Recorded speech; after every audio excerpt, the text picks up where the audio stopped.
ભાવનગરમાં 61.34 ગ્રામનો સૂકો ગાંજા સાથે 2 આરોપીની ઝડપી પાડતી ભાવનગર પોલીસ। દાંતિયાવાડી શેરીમાં બીજા પાસેથી લઈને સૂકા ગાંજાનું વેચાણ કરવામાં આવી રહ્યું હતું। જગદીશ અને રવિ નામના આરોપીને 2 દિવસ રિમાન્ડ મંજૂર કરતી નામદાર કોર્ટ। જેકેસિંહ ગુજરાતી સાથે હિરેન ભાયાણી, ભાવનગર। પોલીસ કર્મચારી શ્રી અરવિંદભાઈને ગઈકાલે બાતમી મળી કે આ કામના જે આરોપીઓ જે છે રવિ અને જગદીશ તે દાંતિયાવાડી શેરીમાં છૂટક ગાંજાનું વેચાણ કરે છે।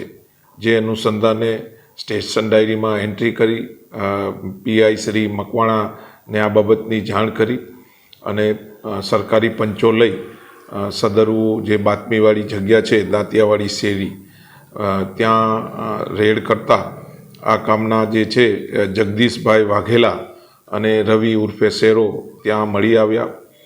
આ જગદીશભાઈના જે ઓરડી જે છે ત્યાં પોલીસ દ્વારા પંચો રૂબરૂ તપાસ કરતા જે છે સૂકો ગાંજો તેની જે છે તે 12 પ્લાસ્ટિકની થેલીઓ મળી આવી।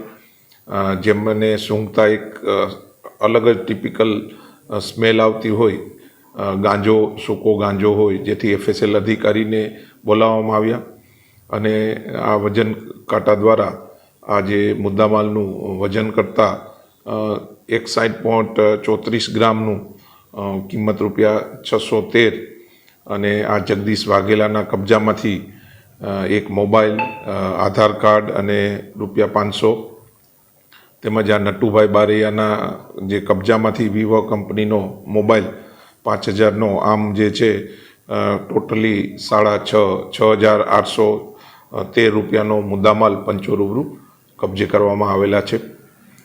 બંને આરોપીઓને નામદાર કોર્ટમાં રજૂ કરી અને રિમાન્ડ લેતા દિન 2ના રિમાન્ડ મળેલા છે।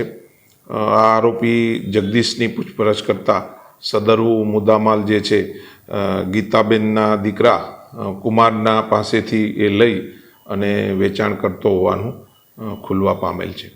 Thank you.